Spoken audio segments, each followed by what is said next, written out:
In today's video, I give you my top tips for surviving Grounded 2's BrookHollow Park. I'm your boy Winter Phoenix, and if this video helps you in any way, drop a like and a comment to let me know you want more. Over here! What? What the fuck? Just like this.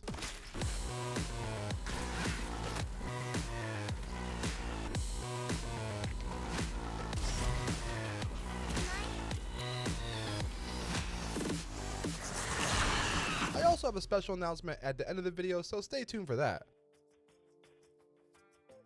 To kick things off, let's talk about what I've been calling my rucksack. In Grounded, your character has a total of 40 item slots, and that's not counting the items in your hand. If you are solo, you'll fill your inventory pretty quickly with all the resources in Grounded. With that being said, there are some must-haves when going out into the wild, and they're going to take up a lot of those slots. This is where our rucksack comes into play. We turn to our mounts and open the inventory with the F key. This gives us a total 30 extra slots. Here I like to keep things that are important but situational, things like bombs and blazing brews. Things that I won't always use but am screwed if I'm caught without them. It's always a good idea to leave materials for a lean-to in your rucksack as well for quick passing of the night when really far from base.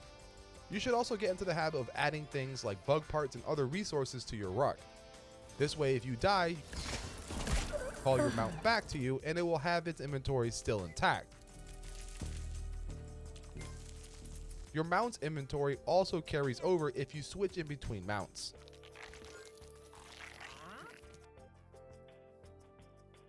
While out traveling in the park, you'll come across BrookHollow's very aggressive TSA agency, otherwise known as bugs.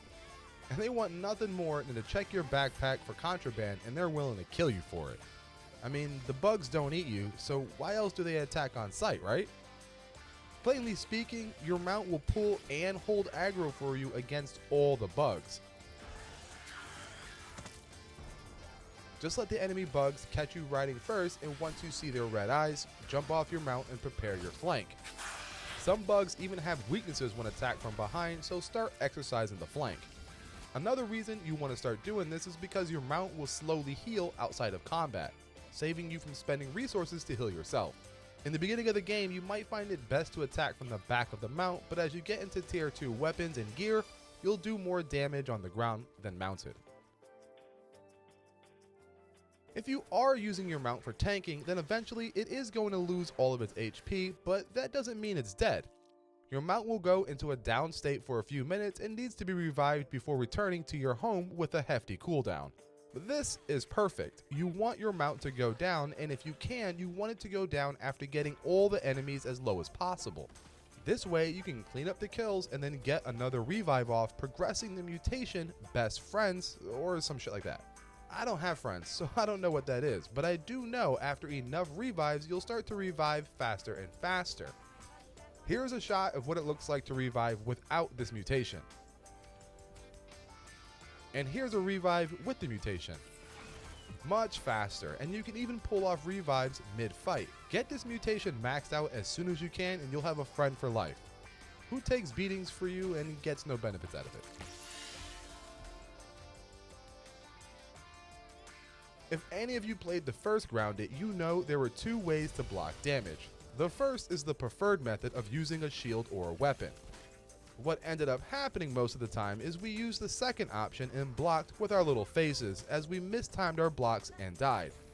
Well, now there is a third and better option. Well, it's better than the second.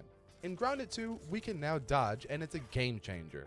For starters, it is a fairly decent dodge in the ways of distance covered. When I was that age, I couldn't roll that far if I wanted to, let alone side hop. What's more impressive about it is the dodge comes with iframes while in the action. This means as you are in the air due to dodging, you will ignore all damage you take. You can do this right into an enemy as well. I mainly use this when fighting scorpions. They have a 4-hit combo that ends with a stinger attack. I missed this block too many times to count, and it's the only attack that poisons in the entire chain. Instead, I no longer worry about it and just dodge. By default, the dodge key is left control or something like that.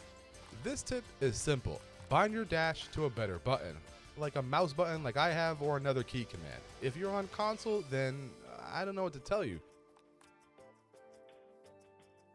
Now armed with all this knowledge, you'll start to last days out in the wild. You'll begin to forget what the inner workings of your base looks like as you begin to remember more about the wild than home. And with that long of a trip outside home base, you're going to need to maintain your hunger and water. Water is much easier to carry and find. You can find dewdrops at the tips of grass everywhere and also drink soda and juice droplets. Obviously, you don't want to drink the dirty water you find in the park, but you can in a pinch. It will drain your health quickly though, so be mindful. That is unless you have a backup for that too. An overabundance of food on demand. Well, sorta. Keeping a staff on you or in your ruck is a must. Not just any staff though, you want the spicy staff because this thing cooks. And not just in the cool millennial way either, it cooks anything that can be grilled on the roasting pit at home.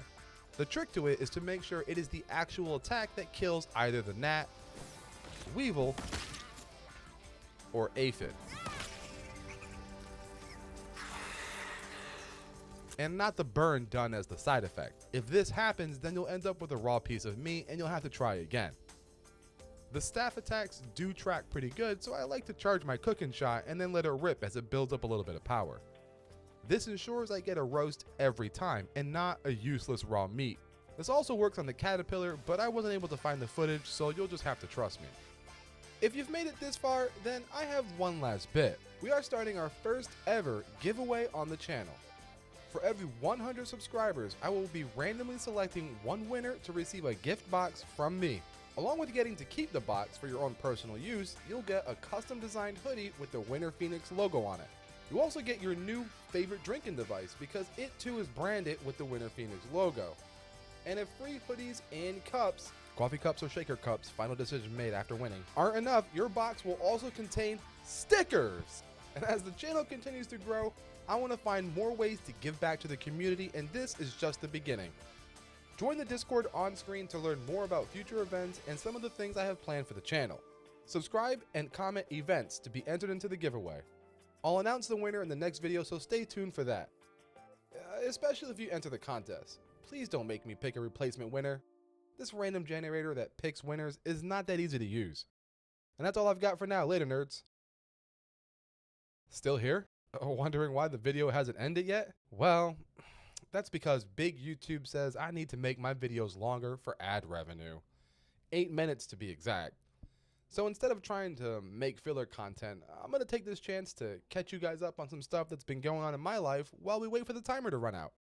I started college this year, and I'm trying to learn computer animation so I can bring more animated and fun videos to you all. I'm really hoping to create something recognizable, you know? I've been having a lot of fun coming up with concept art for the Winter Phoenix. Well, it all started at, look at the time, 8 minutes already?